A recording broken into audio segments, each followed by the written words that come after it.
Boa noite, telespectador. Boa noite, telespectadora. Está no ar TV Com, um debate que hoje vai discutir a saúde no nosso município, a saúde na nossa região. Em todo o Brasil não está diferente, não está boa a saúde do brasileiro. E nós vamos conversando aqui com os meus dois convidados, vamos tentar explicar para você como poderia ser um caminho melhor para o brasileiro ter um atendimento mais digno em relação à saúde. Temos algumas ilhas de prosperidade em relação à prestação de serviço de saúde e nós vamos conversar a respeito disso. Hoje o tema no TV Com o debate é saúde. Para isso, eu recebo aqui o médico oftalmologista Marcos Alonso. Boa noite, Marcos. Prazer em revê-lo. Fazia tempo que você não via nosso programa. Estava devendo, agora estou de volta. Está pagando a sua dívida. E também José Carlos Clemente, médico radiologista. Boa noite, Clemente. Obrigado pela presença. Boa noite, Guto. Obrigado pelo convite. Sempre um prazer, ainda mais com o Marcos Alonso. Sempre um prazer grande a gente fazer um bate-bola aí. Duas grandes feras aqui, eu acho que a gente vai fazer um bom programa. Senhores, o que se fala em relação à saúde é a questão da terceirização. Temos aí a lei da terceirização, que foi assinada com algumas mudanças pelo presidente Temer. Mas falando em relação à saúde, para vocês, a terceirização é o melhor caminho ou não é? Vou deixar o doutor Clemente começar, porque eu acho que pelo menos há uma luz no fim do túnel. É uma luz no fim do túnel, porque quem trabalha com saúde e assim, a maioria dos serviços de saúde são híbridos, né? A gente vende serviço, vende saúde para medicina pública e privada.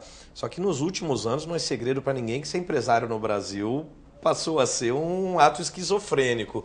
A gente é extremamente onerado, está muito difícil de trabalhar como empresa. Vem uma crise e começa a tirar poder aquisitivo de um dos lados. A gente está entrando num ano descapitalizado, sem perspectiva de crédito, tendo que oferecer um serviço cada vez melhor, porque a cobrança é maior, a tecnologia chegando, exprimido por um câmbio que vem alto de fora, encontrando os planos de saúde passando por dificuldade, porque a crise tirou gente do plano, que mexeu com o break-even, com as contas, a saúde pública sobrecarregada por essa massa de pessoas que migrou do plano, e ao mesmo tempo a gente é procurado para diminuir contrato. Quer dizer, eu gostaria de ter uma margem maior, mas o sistema vigente hoje não me permite. Eu acho bacana discutir. Eu fiquei feliz de abrir uma Veja e mostrar os números do Uber, por exemplo, porque todo mundo acha que é uma mágica. Eu quero ver daqui a um ano o camarada ter que trocar a pastilha de freio, trocar a palheta do para-brisa, trocar o gás do ar-condicionado, pagar a multa, a roda que quebra, porque hoje não permite. A maioria dos contratos que a gente tem, se a gente seguir nesse caminho, a gente trabalha, daqui a um ano a gente para de recolher INSS, daqui a 2 anos para de recolher fundo de garantia, que é o que grandes empresas fizeram, daqui a pouco a gente para de fazer uma mudança do pátio tecnológico, o pátio tecnológico sucateia, envelhece, um pátio sucateado é muito mais caro de manutenção, daqui a pouco a gente não existe. Então, ou muda o sistema como um todo para dar um fôlego para o empresário, para que a gente possa trabalhar, porque a gente só senta em reunião para escutar, somos parceiros, não dá para fazer um preço melhor. E nós estamos entre uma tributação maluca, entre um regime trabalhista difícil de trabalhar, hoje a gente pensa 1 milhão de vezes antes de contratar. Então, qualquer coisa que vier, eu vejo com bons olhos. Embora mudanças devem vir em cima disso tudo, eu já acho que é o caminho, pelo menos. Paramos de ir para o lugar errado e estamos indo para o caminho certo, né, doutor Clemente? Porque desse jeito eu realmente não vejo com bons olhos, não. A tendência dos serviços nessa situação é encolher. Está todo mundo fazendo downsize, mandando funcionário embora, sobrecarregando os que ficaram, desativando períodos ociosos, para de trabalhar à noite, para de trabalhar de sábado, só vamos trabalhar no horário de pico. Isso é muito ruim. Hoje, a perspectiva empresarial é a pior possível. Quando fala assim, olha, vai ser mais ou menos isso, eu falei, já melhorou. Já tem uma margem para a gente sobreviver, né? Clemente. Não, concordo, gênero, número e grau com o Marcos Alonso. Eu vejo dessa forma também. E é muito gozado, porque as empresas multinacionais que nos vendem tecnologia, independentemente do câmbio, ela tem um valor fixado. Que teoricamente, quando o câmbio abaixa, ela deveria abaixar o preço. Deveria acompanhar essa flutuação. Ela não, ela traduz isso em reais. Talvez para ela a coisa funcione em dólar, mas para a gente é em real. E é muito gozado. Eu próprio vivi isso ano passado, quando o dólar estava 4,04, 0,7, eu comprei equipamento mais barato do que o dólar hoje a 3. Porque os caras não estavam vendendo nada, ia fechar. Você pega o exemplo da Philips hoje, praticamente morreu no Brasil, Philips Medical. Ela praticamente morreu, as outras declinaram muito, haja vista a Siemens, por exemplo, por causa daquele problema da CPTM, e também caiu. Então, assim, elas despencaram. Então não tem lógica. Como é que eu vou comprar num dólar de 4 mais barato do que um dólar de 3? Agora que a economia ameaçou subir, ela jogou o aparelho lá num preço mais alto. Aumentou o valor. Aumentou o valor. Então, isso é complicado. Se você aliar isso ao preço de custo da manutenção, que também sobe, o cara sobe e não quer saber. Você fica na mão deles porque só cada um é que dá manutenção naquele tipo de aparelho. É exclusivo. É exclusivo. Não é que nem nos Estados Unidos que você tem 500 empresas que dão assistência para uma determinada marca. Aqui não. Então esse é um outro complicador. O custo trabalhista que vai aumentando porque você tem que fazer o reajuste. E assim vai. Os insumos em geral que também sobe de preço. O convênio que quer negociar ainda valor. Aquele que não te paga e quebra. Ou aquele que te paga atrasado, sem contar as glosas. E aí vai, né? E por aí vai. Então, assim, essa dificuldade vai aumentando. Os impostos não caem. Comendo pela outra parte. Imposto em cascata, se você quiser fazer uma importação direta. A gente não escapa, Então, né? não vai escapa. usar o cartão KIOF. Vai para a cooperativa de crédito, é taxado. Pega dinheiro no rotativo, paga. Tudo que você... Até as cooperativas de crédito, né? Elas estão tendo que fazer uma mudança aí de configuração para não... Para não ter problema. Para não desaparecer. Agora, a terceirização, como você chamou a atenção, eu não acho que seja algo ruim, não. Eu acho que realmente ela vai legalizar um monte de mão de obra que está camuflada hoje, está no paralelo, né? Inclusive na saúde? Eu acho que inclusive na saúde. E eu acho que uma coisa que é importante, eu quero, olhando bem para o telespectador, falar isso. Claro, a produtividade do brasileiro, na média, ela é muito ruim. Você sempre bate nessa Eu questão da bato. produtividade. Ela está entre as piores do mundo. Né? Eu já citei isso uma vez, eu vou falar de novo, que eu acho que é um parâmetro interessante, e depois nós jogamos isso para a área da saúde. Marcos, eu não sei se você chegou a ver isso, mas a GM fez um estudo para ver produtividade da plataforma do Onix. Esse estudo é em nível de Estados Unidos, Alemanha, que era o representante europeu, o representante asiático, então a China, e aí vão América do Sul, o Brasil. A plataforma é a mesma, para dizer, não, mas claro, lá nos Estados Unidos é mais moderno, por isso que o cara produz mais. Não, a plataforma é robotizada, é a mesma no mundo inteiro. A mesma tecnologia, tudo igual. É a mesma igual para máquina os mesmos aqui. países. Mesma máquina, só o cara que muda. Só o cara que aperta o botão Só o cara que que aperta. muda. Então, aí eles querem calcular a produtividade homem-hora. Então, um cara produz um carro, nos Estados Unidos eles pegaram 2 plataformas. Numa plataforma, o cara produziu o carro em 18 horas. Na outra, em 20 horas. Quer dizer, você já vê que tem diferença no próprio país, dependendo do local. Aquele mais interiorano lá, mais distante, é mais folgadinho um pouquinho, vai demorar 20 horas. Na Alemanha, 24. Na China, 18. O mesmo da plataforma top dos Estados Unidos. No Brasil, 42 horas. Está muito fora da Então, curva, né? totalmente fora. Exatamente. O que chama a atenção é, isso. o número... Essa discrepância, você tem 18, 20 e 24. Isso. 18 na China. E quando vem para o Brasil, 42 horas. Então você não tem como. Né? E isso, estamos falando da produção do carro, isso vale para a saúde. E já tem estatística americana que o brasileiro perde de 20% a 25% do tempo em conversa fiada com o coleguinha do lado. Contando novela, falando da namorada, olhando o WhatsApp e tal. Então, fumando um cigarrinho, né? Hoje o WhatsApp faz mais mal do que o WhatsApp é o cigarro de hoje, viu? Hoje começar a remunerar o WhatsApp, que o pessoal não Porque sai. fizeram, saiu uma pesquisa recentemente que você, ao responder uma mensagem de WhatsApp ou de rede social, você demora 25 minutos para reorganizar o teu pensamento para aquela tarefa que você estava executando antes de consultar o smartphone aqui, a rede social. Você desfoca. Você pega nos Estados Unidos, por exemplo, que eu conheço, não acredito que nos outros países desenvolvidos seja assim também, mas é um lugar que eu conheço, assim. Jamais um colega vai se reportar ao outro do lado se não for coisas afins.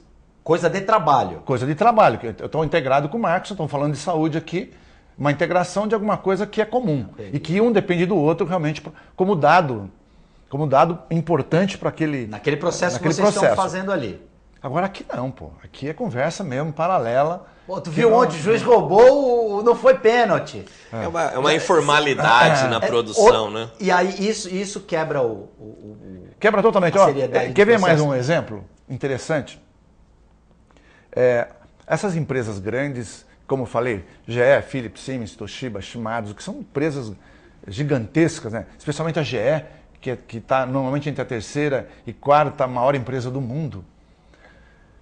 Ela fez uma experiência no Brasil, utilizando o cara seletista para montar máquina.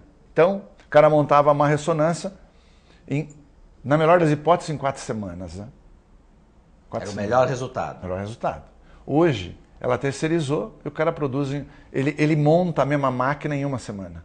É o mesmo cara que demorava 4, ele demora 1 só. Só que agora ele está sendo... Só que agora ele ganha o dobro. Meritocraticamente pelo... É o dobro. Então eu acho que a gente tem que criar realmente algum estímulo para a produção. Né?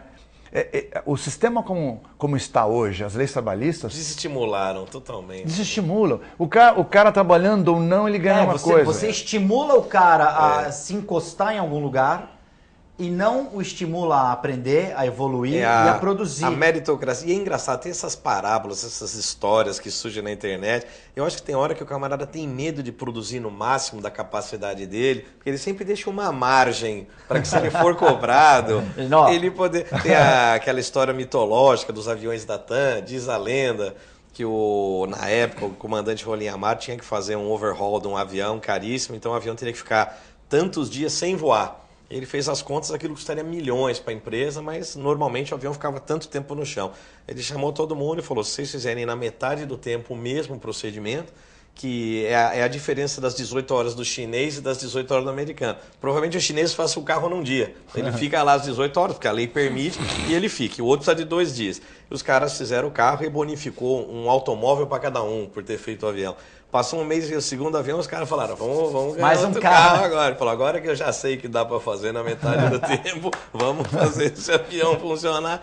Então eu tenho essa sensação, que tem hora que o pessoal não vai para o limite da produção, porque eu não estou ganhando para isso. A frase que eu mais escuto é eu não estou ganhando para isso. Essa é uma frase clássica. Mas você, ao entrar no emprego, sabia que o salário era aquele por certa quantidade de horas. Mas é impressionante, eu não estou ganhando para isso. E uma bobagem sem tamanho no Brasil o cara tem acúmulo de função. Que história. Nos Estados Unidos não tem isso. O cara limpa o chão, ele muda a poltrona de lugar, ele faz A, B, C, D. Assim, é multifunção. Aliás, ele só é útil nos Estados Unidos se ele é multifunção. Se for fazer uma função só, não interessa, esse cara vai ser demitido. Como uma outra coisa ruim que eu acho é a estabilidade no emprego do setor público. Nos Estados Unidos não tem estabilidade. O concurso público é meramente para selecionar quem ocupa a cadeira. Mas isso não garante que ele fique. Se ele não for competente e não mostrar na prática aquilo que ele fez no exame, por exemplo, que ele está apto a exercer aquela função... vai ser demitido.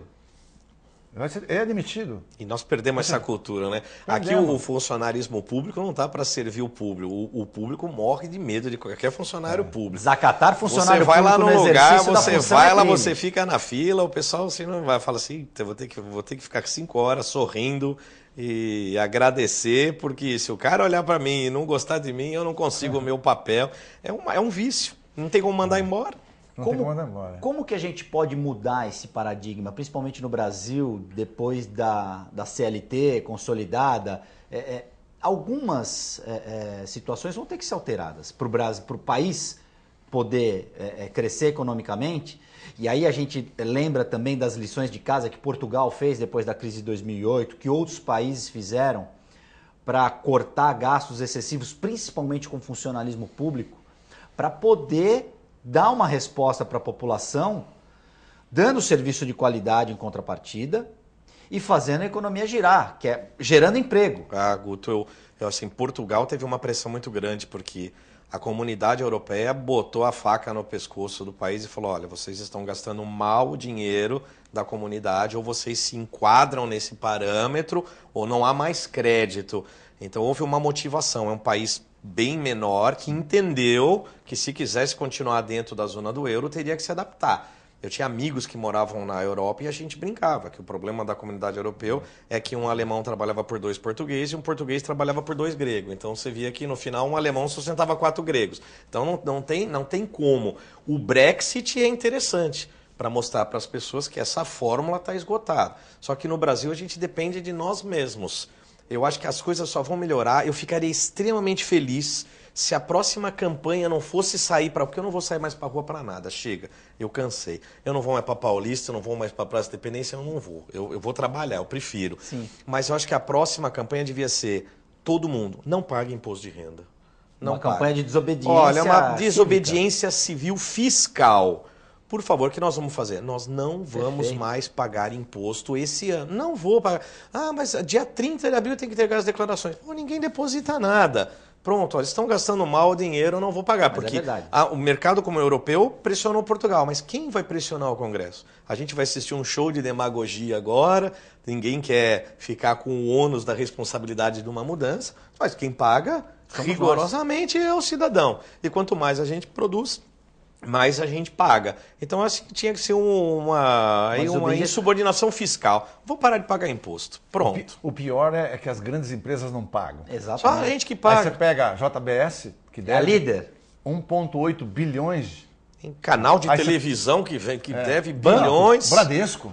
O Bradesco não paga. Bradesco não paga, Santander não Tem paga. time de futebol que não paga e ainda recebe patrocínio estatal. Caixa Isso Econômica, ficou Caixa bonito Econômica, isso. exatamente. Não, escuta, nós estamos sem exatamente. pagar fundo de garantia INSS, mas vamos emprestar mais um dinheiro. Gente, vocês estão devendo, vocês não podem pegar mais nada. O próprio governo não paga, Vale não paga, a Caixa Exatamente. Econômica Federal não paga. Quer dizer, assim, Município não está pagando, não paga. eu tenho que pagar. Agora experimenta não pagar. Só gente que não... Eu não pago, pode no deixar de outro pagar. dia você não paga, não tira passaporte, não tira ele, não tira aquilo. Eu falei, pô, mas ninguém está pagando nada. Essa conta é Agora nossa. o seguinte, mas isso que você falou é real.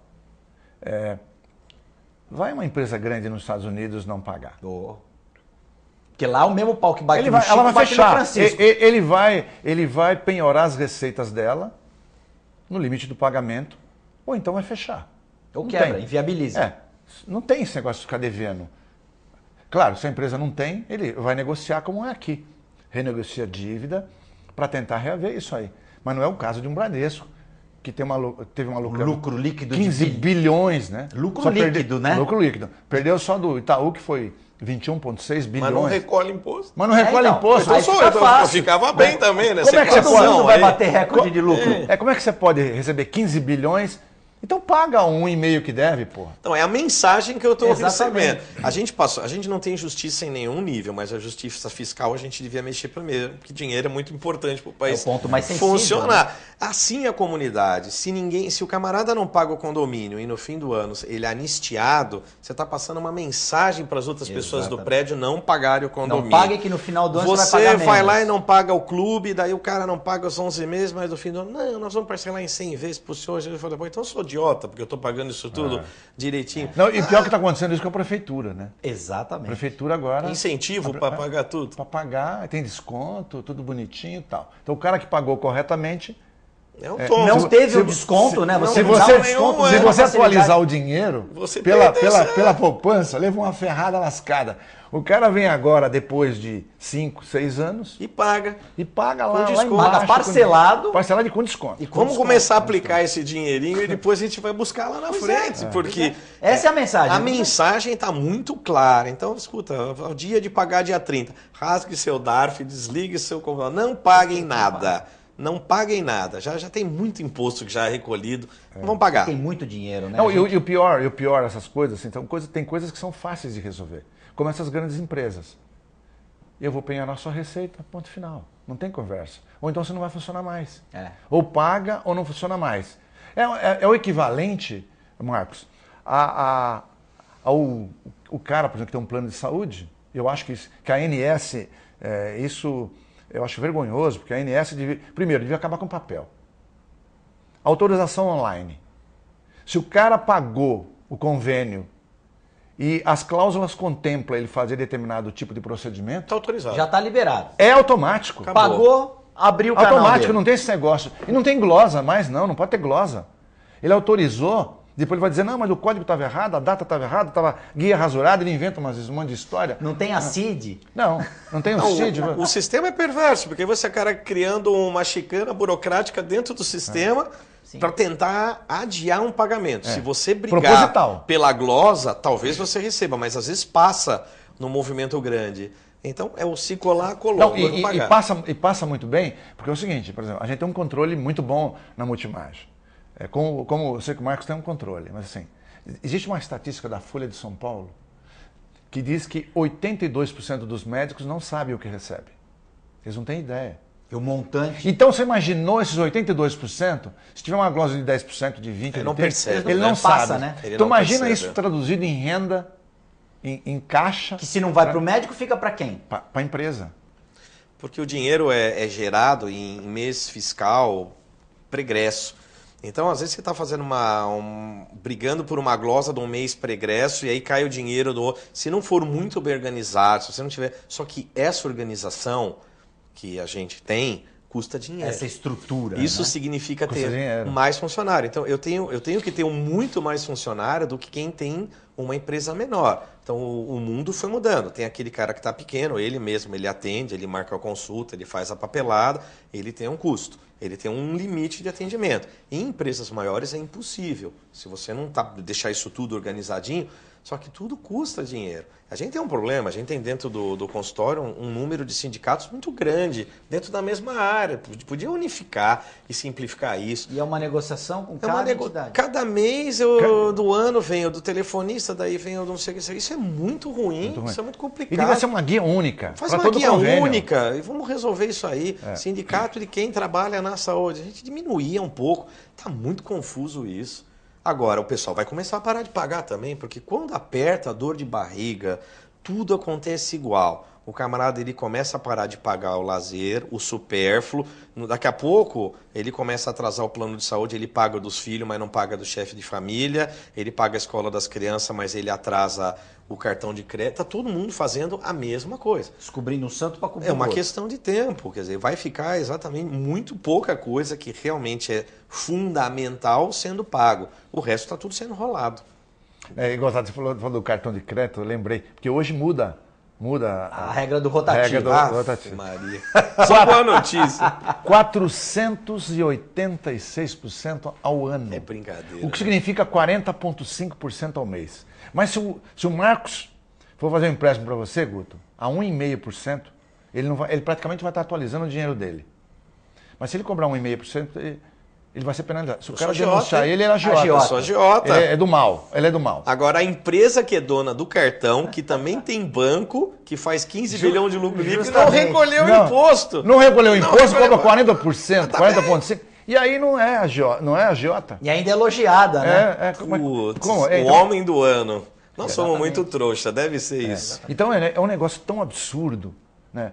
E a justiça sabe disso. Eu acho que, independentemente de uma lei específica que deveria partir do Congresso, mas não vai partir porque são financiadores de campanhas. Né? Mas, pô, se eu fosse um juiz, sinceramente, eu dava pau nesses caras. Eu dava pau. Se vale para um, vale para todo. Ou então ele não é agiota porque cobrou 2%, ou 1,5%. Como agiota? O banco cobra 40,5%, não é agiota? E o cara cobrou 1,5%, 2%, ele é agiota? Né? Então, assim, são coisas totalmente irregulares que não existem num país desenvolvido. Não existe. A lei é a mesma para todos. Né? Se você está registrado lá junto ao órgão competente, você pode fazer o que você quiser, da mesma forma que o outro pode fazer. Mas a lei é a mesma. Agora aqui não.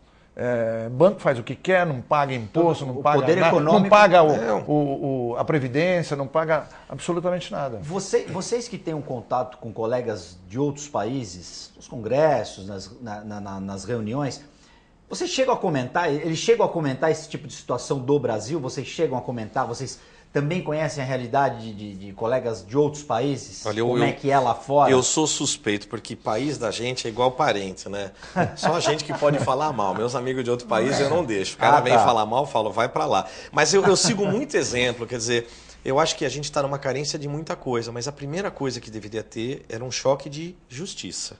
Por exemplo, a Colômbia, quando saiu daquele patamar de país narcotraficante e chegou ao que é hoje, uma potência onde as pessoas têm vontade de investir seu dinheiro, primeira coisa, teve um choque de justiça.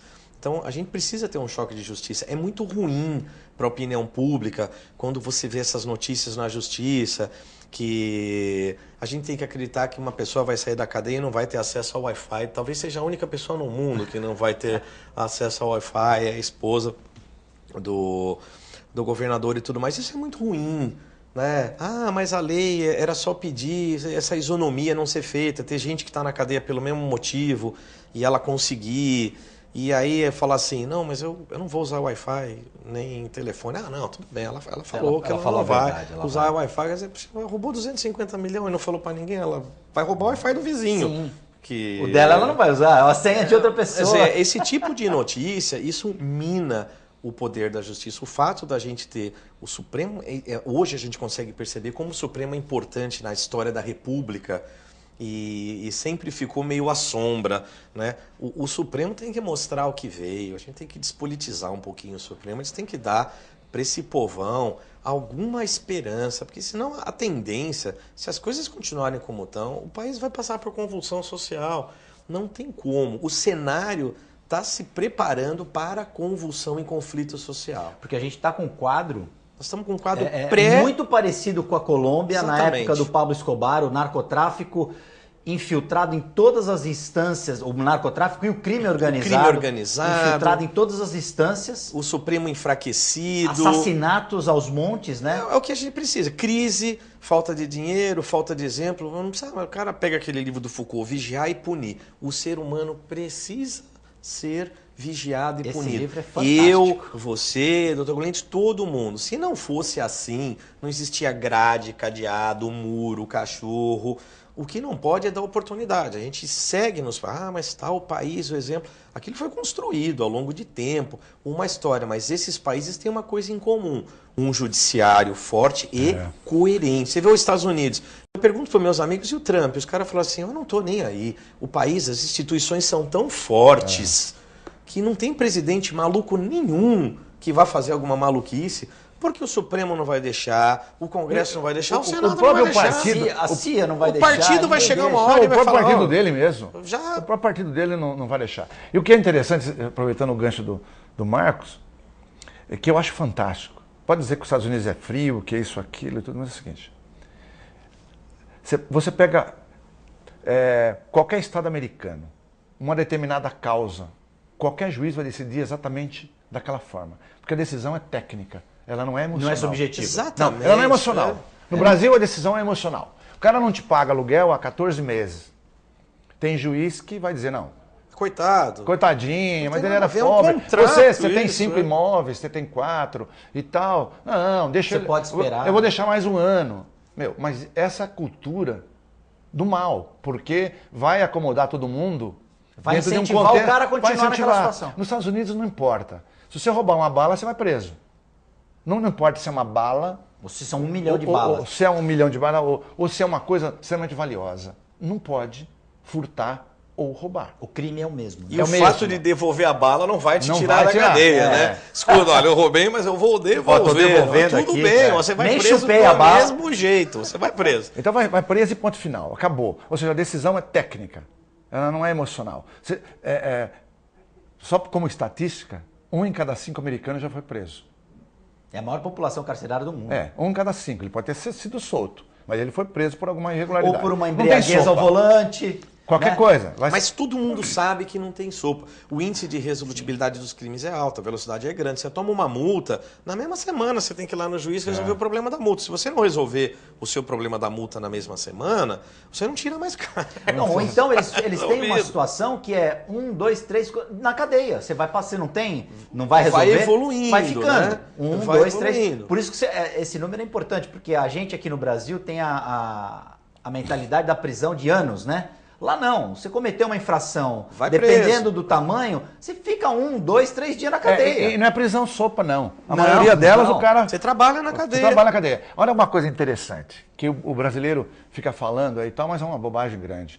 Não, temos que fazer bloqueio do sinal do celular na cadeia. Sinal do celular na cadeia. Isso custa 100 milhões de reais, é caro. Nos Estados Unidos não existe bloqueio. Nenhum presídio dos Estados Unidos tem bloqueio de celular. Porém, você não pode usar. Há 2 ou 3 anos atrás, pegaram um cara na cadeia.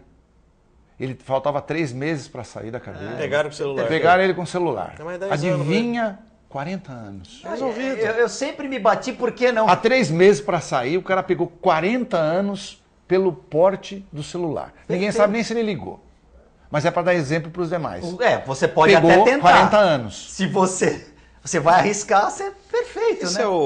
é Dobra o a mote. pena ou alguma coisa A assim? gente está passando uma impressão para as pessoas que o primeiro crime é por conta da casa. Mas no Brasil é assim, réu né? primário, tem tantas possibilidades e tudo mais. Não, o primeiro é por conta da casa. Isso é ruim demais. Senhores, tá ruim, né? Minha produção pede aqui. Então, Vamos fazer um rápido break.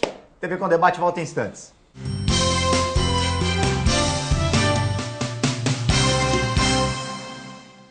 A Clínica Multiimagem é especializada em exames de radiologia e diagnóstico por imagem, investindo continuamente em tecnologia e trazendo constantes inovações para proporcionar à comunidade médica e seus pacientes diagnósticos ainda mais precisos. Sua nova e moderna estrutura, aliada à tecnologia de ponta, juntamente com o corpo clínico especializado, tornam a Clínica Multiimagem um dos centros de diagnósticos por imagem mais avançado do estado de São Paulo. Entre em contato pelo telefone 3202-1250.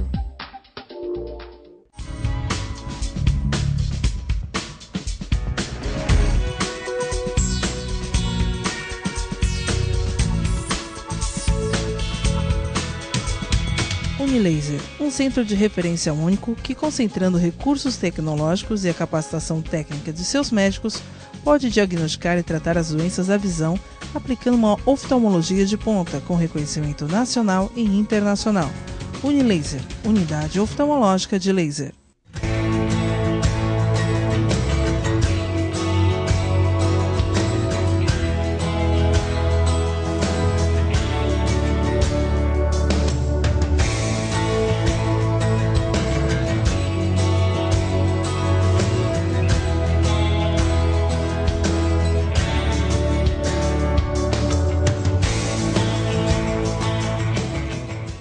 Olá, você gosta de videoclipe? Você, assim como eu, acha que música boa não fica velha? Eu sou o VJ Marco Ferrari e apresento Video Classics, o programa que leva você a uma viagem ao mundo do videoclipe. Aqui você vê o melhor dos anos 70, 80 e 90. Video Classics, você assiste aqui na TV com Santos. Espero por você. Ladies and gentlemen, Video Classics.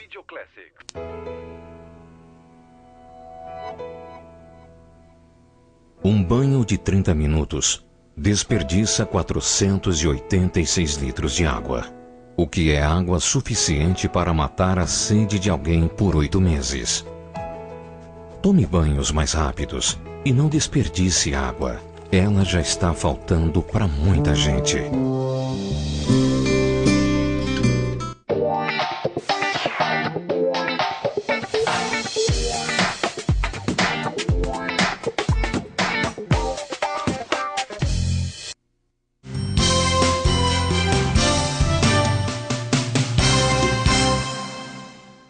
TV com Debate já está de volta. Hoje nós recebemos os médicos, o médico oftalmologista Marcos Alonso e o médico radiologista José Carlos Clemente. Senhores, estamos falando da terceirização e essa conversa se ramificou. O Clemente no primeiro bloco falou da questão da multifuncionalidade, que em outros países é bem-vinda. E aí eu faço uma analogia para o futebol. Hoje em dia, até o próprio futebol exige que o jogador jogue praticamente em todas as posições, menos do gol. Né? Você já imaginou se o sindicato do zagueiro falasse assim, Ó, é só hoje, você não pode jogar de lateral, não. Exatamente. Não. Fala pro Beckenbauer, você só pode aqui. Tá, olha lá, tô Né? de olho em vocês Ou aqui. então, Pelé, você tá marcando muito gol, você não é centroavante. Você só me chute de perna esquerda, Né? tá no teu contrato. Não, é uma coisa louca. Eu acho um negócio muito louco. Eu tenho certeza que aconteceu com o Marcos, eu vou falar a minha experiência, por exemplo. Na verdade, eu fiz minha vida aqui. Eu não nasci aqui, mas eu sou um santista. Aliás, coincidentemente, eu sou santista até de clube. Você é torcedor do Santos Futebol Clube. Com 8 anos de idade, eu já era um santista. Era Pelé, não tinha como... Jogou com o Pelé. Né? Então, Você jogou com o Pelé? não, mas só o Santos ganhava, você acaba sendo santista. E felizmente acabei vindo para cá, hoje eu me considero um santista. Minha vida profissional foi toda aqui, né? Filhos, netos e tal, nasceu aqui e tal, você enraiza, né? E aí você acaba tendo um sucesso importante na sua carreira. Você quer fazer algum trabalho social. Você quer deixar um legado, né? Então é o seguinte, eu quero, por exemplo, dar oportunidade de estágio para as escolas relacionadas, por exemplo, técnico de raio-x, ou até médico mesmo, que quer fazer um estágio. Eu não posso. A lei trabalhista não me permite. Você não pode? Não pode. Por quê? Só se o cara estiver fazendo o curso. Se eu pegar alguém que já terminou o curso, técnico, biomédico, médico, eu não posso dar o estágio para o cara... Que já é formado. Custo zero. Na verdade, vai falar mão de obra barata? Não, esse cara não vai estar me ajudando. Ele vai estar me dando gasto, porque eu tenho que parar eu ou alguém para dar uma orientação para ele. Você vai dar um Ele treinamento. não vai me produzir absolutamente nada, ele está aprendendo ainda. Então, eu não estou utilizando ele como mão de obra, eu estou querendo formar esse cara para jogar no mercado. Quer dizer, é a minha contribuição social e eu não posso, porque a lei trabalhista não me permite fazer isso.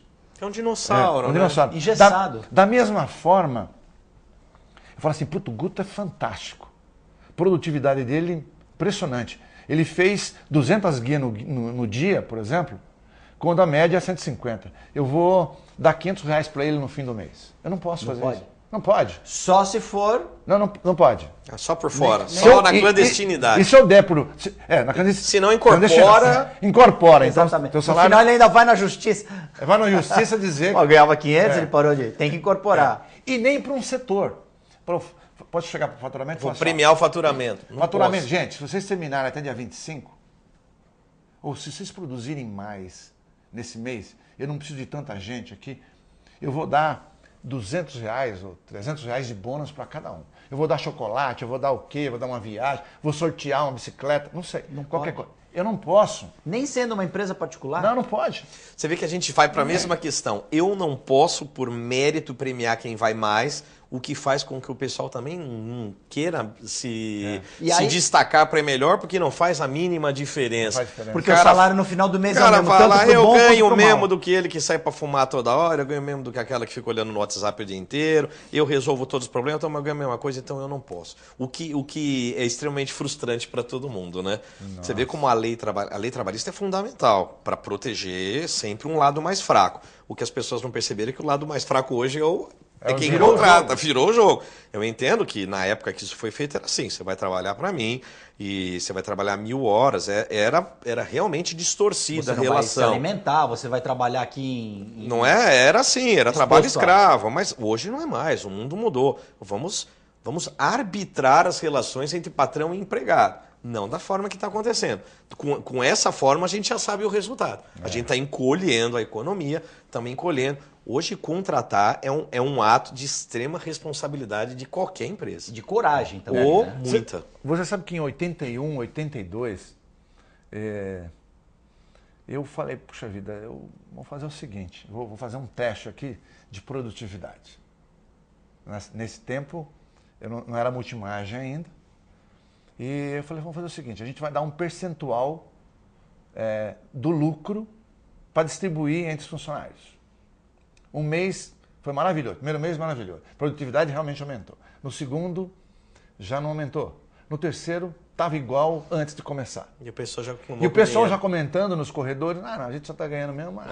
Já incorporou. Já incorporou, então tudo bem, tá bom. São não questões precisa produzir. psicológicas do ser humano. É cultural isso? Eu acho que sim. Eu acho que sim também. Eu acho que sim, porque o americano, isso não é transitório. Se você combinar com ele, e não precisa ser no papel. Isso vale para o alemão também. É como o cara, eu tenho um amigo que ficou na Alemanha um tempo, ele era da Siemens, e ele falava isso. Ele falou, ó, lá você não precisa documentar. Se o cara te aceitou lá, e no segundo mês você falar que não recebeu o salário, o juiz não vai dar a menor bola para você. Fala, por que você não reclamou no primeiro? Sabe que é mentira, né? Ou seja, e a relação não precisa estar escrita. Ela é válida desde que você está ali dentro. O compromisso está lá. E a cultura é diferente, aproveitando o gancho. Ele chegou lá, estava acostumado aqui na Siemens, e falou, olha, escuta, eu posso ficar até as 10 horas da noite para terminar meu trabalho? Ele falou, olha, se você pensa dessa forma, Siemens, hein? Isso na Siemens alemã. Ele falou, é melhor que você volte para o Brasil, porque se você não conseguir terminar o teu trabalho no horário normal, é sinal que você não serve para a empresa. Alguma coisa está errada. Está errado. Você tem que findar o teu trabalho. Trabalha por meta, né? É meta. É objetivo. É objetivo. Trabalha É objetivo por a cumprir. Não tem esse negócio. Tem que acabar durante o período. Ou seja, seja produtivo, seja objetivo, produza, porque não tem esse negócio de ficar além do horário. Ponto final. Porque aí tem aquela questão de ficar além do horário, porque você saiu para fumar um cigarro, porque saiu para usar a rede social. Chegou atrasado. Chegou atrasado. Atrasou do almoço. 2 horas de almoço, você acham é muito? É pouco? Eu não sei porque eu nunca tive, eu acho bonito. 2 médicos, você hein? tá tão gordinho Não, assim, eu existe falei, isso, né? almoço Não, que não é. Não porque- existe. É meia hora, tá muito bom. Hoje em dia você não precisa... As 2 horas de almoço, era naquela época que todo mundo comia em casa, né? Todo mundo, que não, né? Não tinha o restaurante aquilo, não tinha essa variedade de comidas perto do trabalho, né? Não existe isso. Você vai em Boston, por exemplo, no complexo de Harvard, qualquer lugar, qualquer daqueles hospitais, por exemplo. E não é só pra gente como estagiário, por exemplo. Você come rapidinho ali. Você pega o professor mesmo, os professores, os staff Os todo, PhD. Os PhD.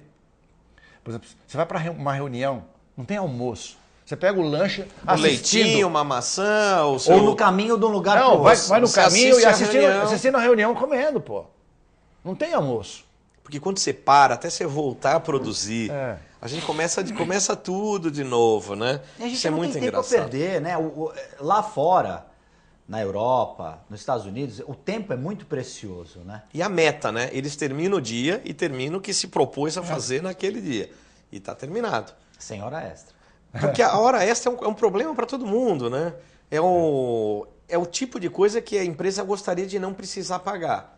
A gente tentou, né? Todo mundo tem banco de horas, tem isso, tem aquilo. É uma solução ruim para um problema, porque a maioria dos funcionários hoje também prefere, dependendo da situação, não fazer hora extra. Lógico. Ir para sua casa. Ir para né? sua casa, eu Ficar com a concordo. sua família. Eu concordo. E a Gonçalo, também deve acontecer com você. Por exemplo, não é incomum o responsável por determinado setor, em geral o faturamento, falar assim, olha, o pessoal não conseguiu esse mês, eu vou precisar de 2 sábados para terminar a tarefa mensal. 2 sábados. Agora, se for véspera de um feriado longo, Todo mundo consegue na quinta-feira entregar tudo direitinho. na quinta, Já tá 2 tudo horas zerou. da tarde, está zerado. Podemos ir? Você vê a Podemos ir. motivação. A motivação A é motivação é Sun Tzu demais, né? Então, é ó, muito Sun Tzu, né? Mas é cômico. Quer dizer, o cara produz, o Marcos falou isso mesmo, ele produz menos da capacidade dele, Vai porque tomar não interessa. margem, né? Mas quando interessa para ele, porque ele vai sair, ele vai passear, aí ele produz. Ele tem uma motivação. Esses textos do Sun Tzu, que são milenários, né? Quer dizer, nós estamos falando de textos antes de Cristo, né? Tem um texto do Sun Tzu que o imperador chama, e aí fala assim, eu vou mostrar para você o que eu posso fazer para melhorar comando e produção. Então ele pede para o imperador dividir o harém dele de concubinas em 2 times. Então diz a lenda que o imperador tinha 200 concubinas, ele mandou dividir em 2 grupos de 100 concubinas, que o imperador escolhesse em cada grupo uma líder, que ele ia dar uma tarefa para essa líder, e a líder tinha que explicar para as outras. E a líder explicou para as outras, elas fizeram a tarefa rindo, sem muita motivação. Aí ele falou para o imperador, eu vou mostrar como é que a gente resolve. Ele pega o sabre e decapita as 2 líderes. E escolhe aleatoriamente no grupo as próximas líderes. Ele fala assim, pode ter certeza que a produtividade vai ser magnífica. Transferindo para o nosso mundo, ninguém vai decapitar ninguém. Mas o fato é que a pessoa que não se encaixa no mecanismo tem que ser mandada embora. Hoje, no sistema que está, você não pode mandar embora. você não pode mandar Uma embora. grande dificuldade, então, você tem um tempo O que para... acontece é que como você não pode mandar embora, você tem que pegar essa pessoa e achar um lugar na empresa que seja menos importante para estacionar essa pessoa vai lá. encostar ela lá. Nós vamos exilar para ver, porque eu não posso mandar embora. Assim, o privado está ficando muito parecido com o público. Agora é proibido mandar alguém embora. Você tem que... E os custos que você tem para São mandar esse proibitivos. funcionário embora, 50% de multa, 50% de multa. Quer dizer, é uma coisa impraticável, você não tem como mandar. Funcionário não é seu, é nosso, é seu e do governo, somos sócios. Você não pode. Escuta, mas você vai lá, mas o cara faltou, não veio, não sei o que, não sei o que lá. Não, mas não pode. Vocês não querem fazer um acordo? Mas não é fazer um acordo, o cara não vem, olha, faz errado, faz isso, os outros não gostam. E aí a gente vê também, conversando com colegas, com pessoas que já moraram fora, é engraçado que com o próprio brasileiro o discurso muda, né? Então, tenho vários amigos que já moraram nos Estados Unidos, moraram na Europa e trabalharam sob o regime dos países nos quais eles moravam. E aí a gente pergunta, né? O jornalista é curioso.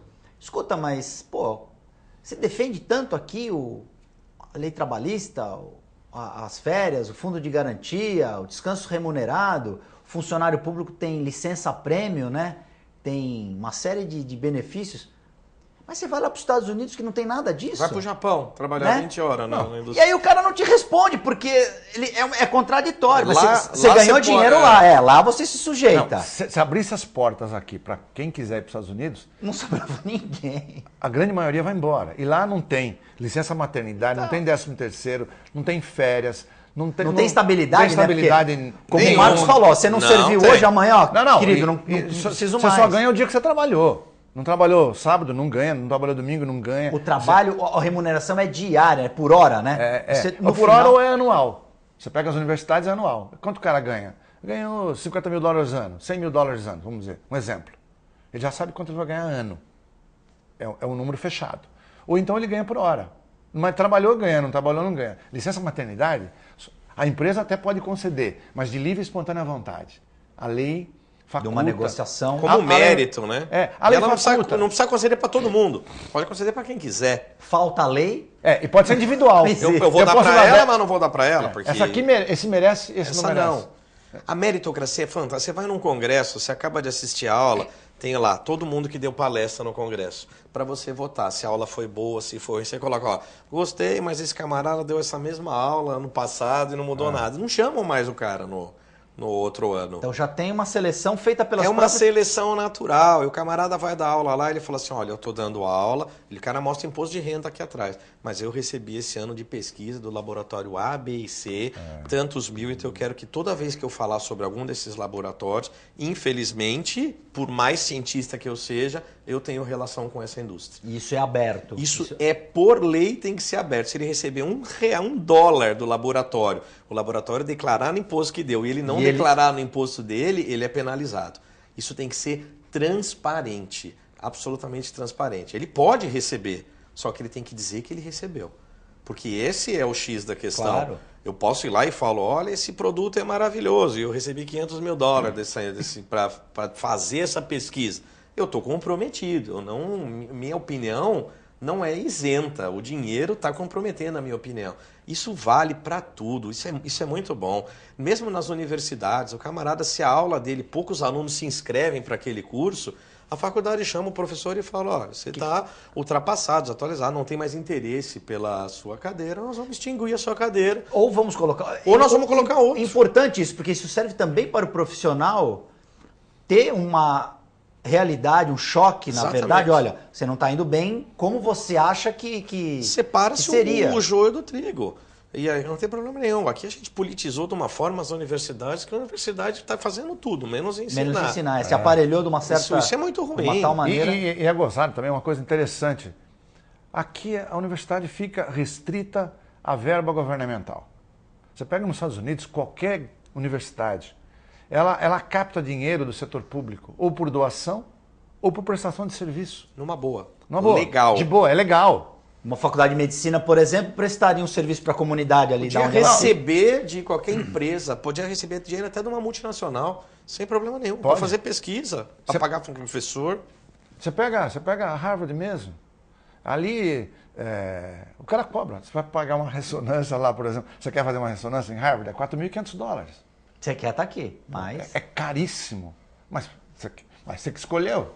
É uma grife. É uma grife. Você vai pagar. Pode fazer lá. Pode fazer particular.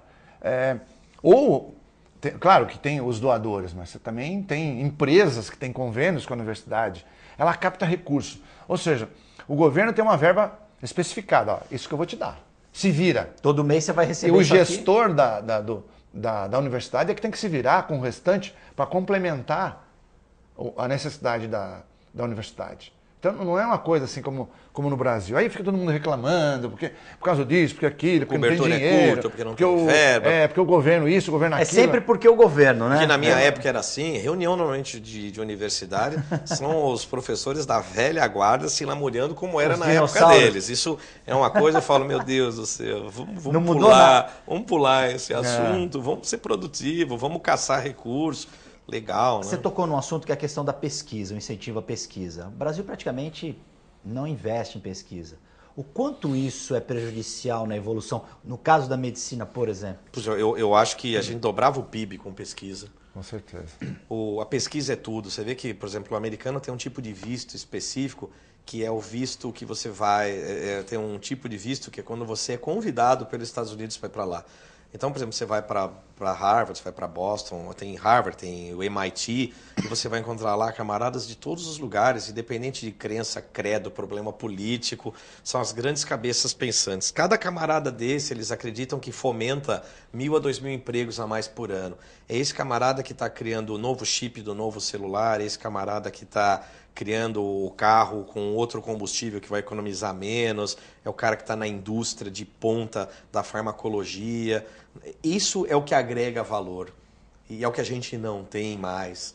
Isso é o que faz a diferença. Tem um pátio tecnológico independente, pujante, que a gente não tem. A gente perdeu um pouquinho a carona no mundo, né? São países seletos que têm a capacidade de mandar um satélite para fora da Terra, ou de construir uma turbina sem depender de peças de fora. A gente tem indústrias de ponta aqui, como é o caso da indústria da aviação, mas que depende de muita coisa que vem de fora. Se a gente sofrer um embargo, a gente não monta um avião. A Embraer é fantástica a Embraer. Sim. E as pessoas não têm ideia, mas perto da Embraer, o SNI, que é o Serviço Nacional de Informação, vive protegendo os segredos da Embraer também, que são cobiçados por outros países. Sim. Nós temos uma indústria militar em Itajubá que faz armas de fogo de alta potência, tecnologia, que exporta para o mundo inteiro. Aqui a gente não pode andar armado, mas a gente exporta a arma. A arma de pequeno porte brasileira é um sucesso no mercado americano, né? E a gente tem que proteger isso, esses pequenos nichos. A gente precisava aumentar, a gente precisava ter excelência. O que a gente não tem. Vem o cara da Siemens, tem que vir um alemão para vir montar a primeira ressonância aqui. A gente tem que formar. O que está acontecendo é que o pessoal está indo embora e não está voltando. Cada vez que a gente manda um brasileiro para capacitar lá fora, custeado por uma empresa ou pelo Estado, esse cara tem que voltar para cá e ensinar mais 10. A ideia de pagar...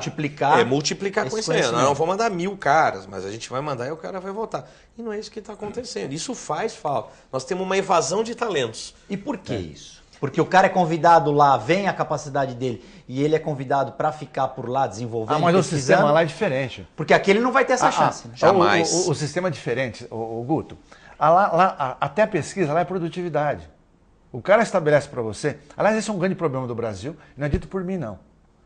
Esse é dito por alguns cientistas. Eu esqueci o sobrenome dela, ela se chama Suzana, é um nome judeu, ela está nos Estados Unidos hoje, eu esqueci o segundo nome dela. Mas ela falou assim, ó, não vai dar certo pesquisa no Brasil. Porque pesquisa no Brasil não tem meta. Né? Então, por exemplo, o cara dá 5 anos, ele te dá uma verba carimbada. Você tem tantos mil reais ou dólares para você resolver isso. Você não faz no último mês, você sai correndo para fazer a tese, né? É isso. É o nosso jeitinho. Lá não. Lá, por exemplo, o cara fala, olha, primeiro que ele dá um tempo já apertado. Você tem 2 anos para fazer isso aqui. O teu dinheiro é tal. Mas é 2 anos. E você vai ter que não é 2 anos e um dia. Não, você tem que apresentar o resultado. E se ele te der, vamos dizer, ó, você tem, vamos dizer, 3 anos para fazer isso. Se fizer em 2, automaticamente seu contrato é renovado. Está dentro do que o Marcos falou. Esse cara não volta. Porque esse cara é produtivo, interessa para o país, ele acaba sendo barato porque ele produz em menos tempo do que E ele já está lá, porque agora abrir mão dele é que sai caro. Treinar outro do zero custa muito dinheiro. Agora ele falou o seguinte, ó, os caras que têm essa mentalidade de vários brasileiros, ou aqui, ou que vai para lá, não vai dar certo. Porque ele tem 5 anos para fazer. Ele vai fazer nos últimos meses, aí ele vai entregar 6 meses na marca do pênalti. Imposto de renda no dia 29, tem que Às entregar dia 11h59, tá lá. É. E ainda reclama, pô, não tá indo, tá sobrecarregado vai o sistema. falar pro orientador dele que roubaram o laptop, que a mulher tá grávida, que bateu o carro. Se dá para dar uma prorrogada de 1 semana para defender a tese, teve 5 anos. É uma cultura, a gente tem que superar isso. É complicado. Enquanto a gente estiver com essa mentalidade, não, já que o dinheiro vem, eu não preciso me esforçar. Deixa vir. Deixa vir o dinheiro. Que é um exemplo que a gente deu justo no trabalho, na pesquisa.